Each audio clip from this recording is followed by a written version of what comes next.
నమస్కారం orange news కి స్వాగతం. హెడ్లైన్ చూద్దాం.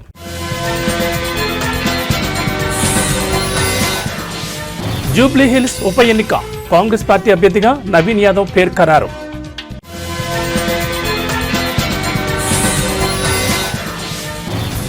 ద్రోణి ఎఫెక్ట్ వచ్చే 2 రోజుల పాటు భారీ రెయిన్ అలర్ట్.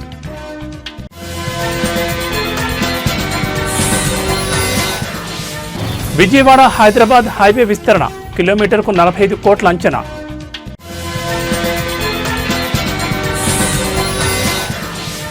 భగవంతుడికే ద్రోహం 4.5 కిలోల బంగారం మాయం. జూబ్లీహిల్స్ అసెంబ్లీ నియోజకవర్గం ఉప ఎన్నికకు కాంగ్రెస్ పార్టీ తమ అభ్యర్థిగా నవీన్ యాదవ్ పేరును ఖరారు చేసింది. దీనికి సంబంధించిన ఏఐసీసీ అధికారిక ప్రకటనను విడుదల చేసింది. జూబ్లీహిల్స్ ఉప ఎన్నిక టికెట్ కోసం అధికార పార్టీ నుంచి పలువురు ఆశావాహులు పోటీపడ్డారు. తెలంగాణ కాంగ్రెస్ నేతలు, పార్టీ యువ నాయకుడు నవీన్ యాదవ్, మాజీ ఎంపీ అంజన్ కుమార్ యాదవ్, సిఎన్ రెడ్డి పేర్లను అధిష్టానానికి పంపించారు. మాజీ మేయర్ బొంతు రామ్మోహన్ పేరు కూడా పరిశీలనలో ఉన్నప్పటికీ ఆయన పోటీలో లేనని నిన్న స్పష్టం చేశారు. ఈ నేపథ్యంలో అధిష్టానం వారి పేర్లను పరిశీలించి నవీన్ యాదవ్ పేరును ఖరారు చేసింది. జూబ్లీహిల్స్ అసెంబ్లీ స్థానానికి ఉప ఎన్నికల షెడ్యూల్ను ఎన్నికల సంఘం నిన్న విడుదల చేసింది. నవంబర్ 11వ తేదీన పోలింగ్ జరగనుండగా 14న ఓట్ల లెక్కింపు ఉంటుంది. సిట్టింగ్ ఎమ్మెల్యే మాగంటి గోపీనాథ్ మరణించడంతో జూబ్లీహిల్స్ ఉప ఎన్నిక అనివార్యమైంది.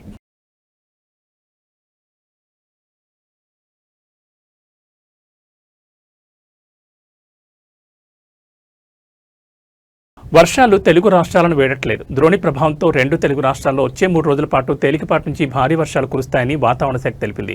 దక్షిణ ఛత్తీస్గఢ్ నుంచి తెలంగాణ, రాయలసీమ, అంతర్గత తమిళనాడుల మీదుగా గల్ఫ్ ఆఫ్ మన్నార్ వరకు సగటు సముద్ర మట్టం నుంచి 0.9 కిలోమీటర్ల ఎత్తులో ఉపరితల ద్రోణి కొనసాగుతోంది. దీని ప్రభావం వల్ల తెలంగాణలోని 12 జిల్లాలకు ఎల్లో అలర్ట్ జారీ చేసింది వాతావరణ శాఖ. గురువారం భద్రాద్రి కొత్తగూడెం, ఖమ్మం, నల్గొండ, సూర్యాపేట, మహబూబాబాద్, రంగారెడ్డి, హైదరాబాద్, మేడ్చల్, మల్కాజ్గిరి, మహబూబ్ నగర్, నాగర్ కర్నూల్, వనపర్తి, జోగులాంబ గద్వాల జిల్లాలో అక్కడక్కడ ఓ మోస్తరు వర్షాలు కురిసే అవకాశం ఉందని తెలిపింది. అలాగే శుక్రవారం తెలంగాణలోని భద్రాద్రి కొత్తగూడెం, ఖమ్మం, నల్గొండ, సూర్యాపేట, మహబూబాబాద్, నాగర్ కర్నూల్, వనపర్తి, జోగులాంబ గద్వాల జిల్లాలో అక్కడక్కడ ఓ మోస్తరు వర్షాలు కురిసే అవకాశం ఉందని పేర్కొంది. ఇక ఏపీ విషయానికి వస్తే ద్రోణి ప్రభావంతో గురువారం ఉత్తరాంధ్ర, రాయలసీమలోని అల్లూరి, అనకాపల్లి, కాకినాడ, అన్నమయ్య, చిత్తూరు, తిరుపతిలో ఓ మోస్తరు నుంచి భారీ వర్షాలు కురుస్తాయని వెల్లడించింది. మిగతా ప్రాంతాల్లో తేలికపాటి నుంచి ఓ మోస్తరు వర్షాలు కురిసే అవకాశం ఉందని వాతావరణ శాఖ ప్రకటించింది.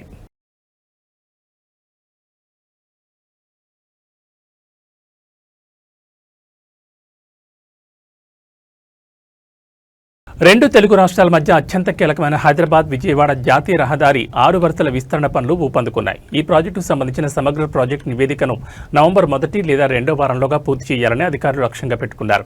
అనంతరం వచ్చే ఏడాది మార్చి నాటికి టెండర్ల ప్రక్రియను ముగించి వెంటనే నిర్మాణ పనులను ప్రారంభించేందుకు సన్నాహాలు చేస్తున్నట్లు అధికారిక వర్గాలు వెల్లడించాయి.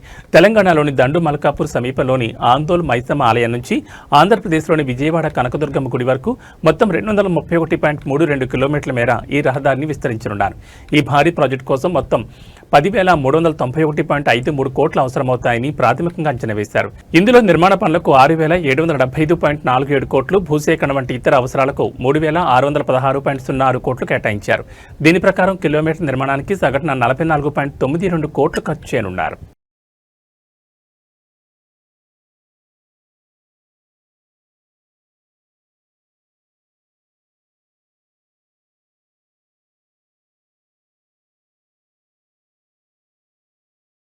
కన్నడ నటుడు, దర్శకుడు రిషబ్ శెట్టి స్వీయ దర్శకత్వంలో నటించిన కాంతారా చాప్టర్ 1 చిత్రం ప్రపంచవ్యాప్తంగా భారీ విజయాన్ని అందుకుంటోంది.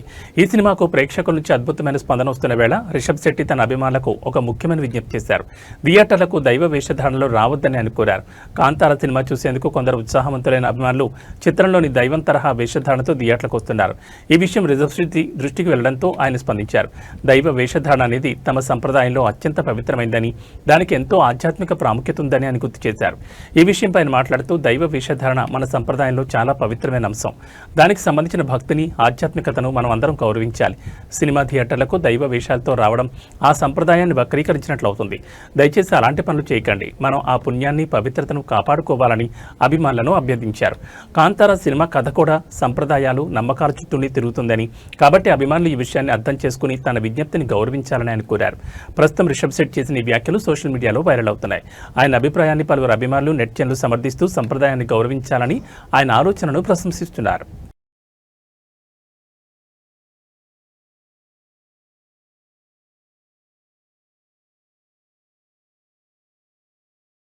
శబరిమల అయ్యప్ప స్వామి ఆలయంలో బంగారం మాయం సంచలనంగా మారింది. దేవస్వం బోర్డుపై బంగారం దొంగతనం, రికార్డుల తారుమారు లాంటి సీరియస్ ఆరోపణలు వచ్చాయి. దీంతో హైకోర్టు స్వయంగా రంగంలోకి దిగి విచారణ చేపట్టింది. 2019 మరమ్మతుల సమయంలోనే బంగారం బరువు 4.5 కిలోలు తగ్గినట్లు విచారణలో తేలింది. కేరళలోని ప్రసిద్ధ శబరిమల అయ్యప్ప స్వామి గుడిలో బంగారం మాయం సంచలనం రేపుతోంది. గుడిని చూసుకునే ట్రావెన్కోర్ దేవస్వం బోర్డుపై బంగారం దొంగతనం, ఆస్తుల దుర్వినియోగం లాంటి సీరియస్ ఆరోపణలు వచ్చాయి. ఇప్పటికే బంగారం ధరలు ఆకాశాన్ని అంటుతున్న నేపథ్యంలో లక్షల విలువైన గుడి ఆస్తులు మాయం కావడం కలకలం రేపింది. 4.5 కిలోల బంగారం మాయం. ఈ నేపథ్యంలో ద్వారపాలకుల మరమ్మతులు సన్నిధానంలోనే జరగాలని టీడీబీ నిబంధనలు చెబుతున్నప్పటికీ వాటిని మరమ్మతుల కోసం ఉన్నికృష్ణన్కు అప్పగించి చెన్నైకి పంపడం వివాదాస్పదంగా మారింది.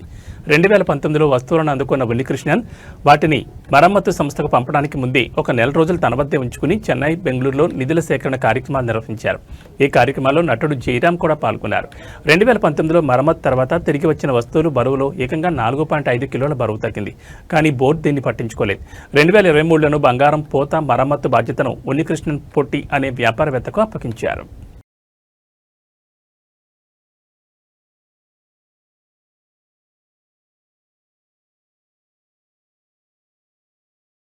బీసీ రిజర్వేషన్లపై విచారణను తెలంగాణ హైకోర్టు ఇవాళ మధ్యాహ్నం 2:15 వాయిదా వేసింది. బీసీ రిజర్వేషన్లపై విచారణ తెలంగాణ హైకోర్టు గురువారం మధ్యాహ్నం 2:15 వాయిదా వేస్తూ నిర్ణయం తీసుకుంది. తెలంగాణ ప్రభుత్వం తరపున మరికొన్ని వాదనలు వినిపిస్తామని అడ్వకేట్ జనరల్ న్యాయమూర్తులను కోరారు. బీసీ రిజర్వేషన్లపై ప్రభుత్వం తరపున అడ్వకేట్లు బలమైన వాదనలు వినిపించారు. సార్ ఈ వార్త అయిపోద్ది సార్, ఇవాళ మధ్యాహ్నానికి తీసేయండి ఈ వార్తని.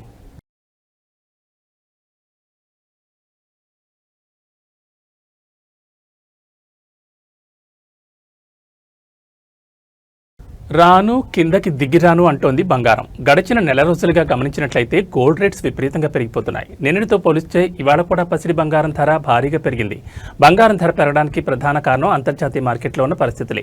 ముఖ్యంగా అమెరికాలో నెలకొన్న షట్డౌన్ కార్యక్రమం వల్ల పెద్ద ఎత్తున ఇన్వెస్టర్లు తమ పెట్టుబడులను బంగారం వైపు తరలిస్తున్నారని మార్కెట్ విశ్లేషకులు చెబుతున్నారు.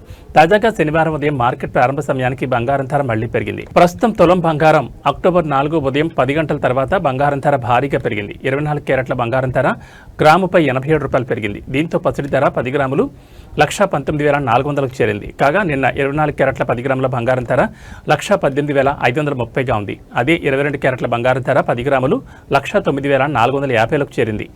నిన్న అదే 22 క్యారెట్ల బంగారం ధర 10 గ్రాములు 1,08,650 రూపాయలుగా ఉంది. ఇకపోతే ఇవాళ 18 క్యారెట్ల బంగారం ధర 10 గ్రాములు 89,550గా ఉంది. అదే నిన్నటి ధర చూస్తే 18 క్యారెట్ల బంగారం ధర 10 గ్రాములు 88,900గా ఉంది.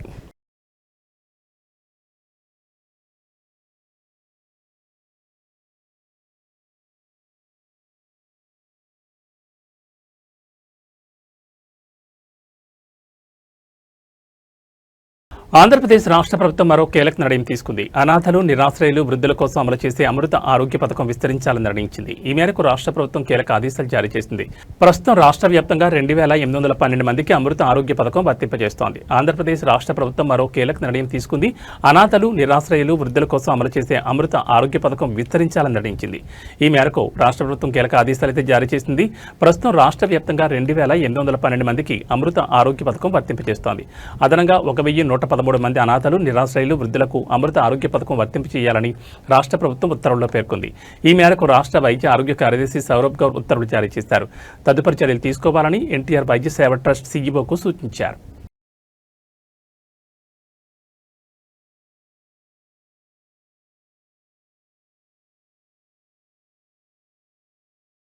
ఆంధ్రప్రదేశ్ ప్రభుత్వం, ఇన్ఫోసిస్ సంయుక్తంగా ఇన్ఫోసిస్ స్ప్రింగ్ బోర్డ్ కార్యక్రమాన్ని ప్రారంభించాయి. ప్రభుత్వ పాఠశాలలో 6 నుంచి 9వ తరగతి విద్యార్థులకు ఉచిత ట్యాబ్లు పంపిణీ చేసి వారిలో సాంకేతిక నైపుణ్యాలను పెంపొందించడం లక్ష్యం. డిజిటల్ పాఠ్యాంశాలతో విద్యార్థులు తమ అభ్యసనాన్ని మెరుగుపరుచుకుంటుంటారు. విద్యార్థులకు టెక్నాలజీపై అవగాహన పెంచేందుకు ప్రభుత్వ పాఠశాలలో చదివే విద్యార్థులకు ఉచితంగా ట్యాబ్లు పంపిణీ చేయాలని ఆంధ్రప్రదేశ్ ప్రభుత్వం కీలక నిర్ణయం తీసుకుంది. ఈ మేరకు రాష్ట్ర ప్రభుత్వం, ఇన్ఫోసిస్ కలిసి ఇన్ఫోసిస్ స్ప్రింగ్ బోర్డ్ అనే కొత్త కార్యక్రమాన్ని ప్రారంభించాయి. ప్రభుత్వ పాఠశాలల్లోని విద్యార్థులకు టెక్నాలజీలో నైపుణ్యం పెంచడమే ఈ కార్యక్రమం ముఖ్య ఉద్దేశం. మంగళగిరి నియోజకవర్గంలో ఈ కార్యక్రమాన్ని ముందుగా ప్రయోగాత్మకంగా ప్రారంభించారు. ఇది మంత్రి నారా లోకేష్ ప్రాతినిధ్యం వహిస్తున్న నియోజకవర్గం అని తెలిసిందే.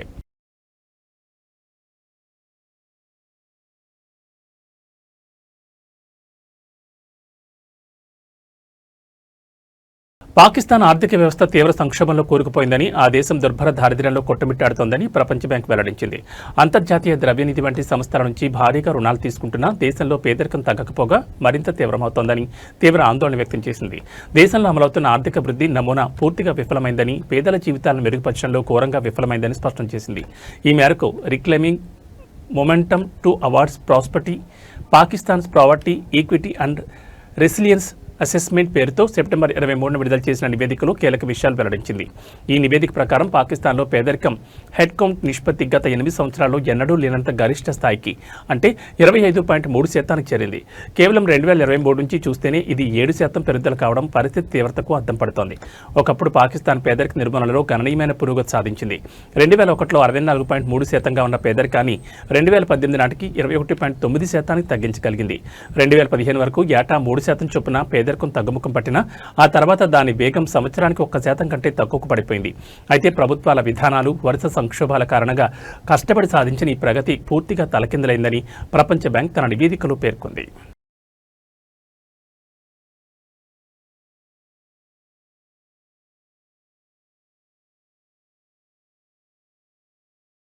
మాజీ సీఎం జగన్మోహన్ రెడ్డి చెలో నర్సీపట్నం పర్యటన నేపథ్యంలో అవాంఛనీయ ఘటనలు జరగకుండా పోలీసులు సూచనలు చేశారు. నిర్వాహకులు ఖచ్చితంగా మార్గదర్శకాలు పాటించాలని స్పష్టం చేశారు. హైవేలు, కూడళ్లలో ట్రాఫిక్ అంతరాయం కలిగేలా జన సమీకరణ చేయకూడదని తెలిపారు. ఎలాంటి అవాంఛనీయ సంఘటనలైనా నిర్వాహకులే పూర్తి బాధ్యత వహించాలన్నారు. మెడికల్ కాలేజ్ ప్రాంగణంలోనూ సామర్థ్యానికి మించి జనాలను సమీకరించకూడదని పేర్కొన్నారు.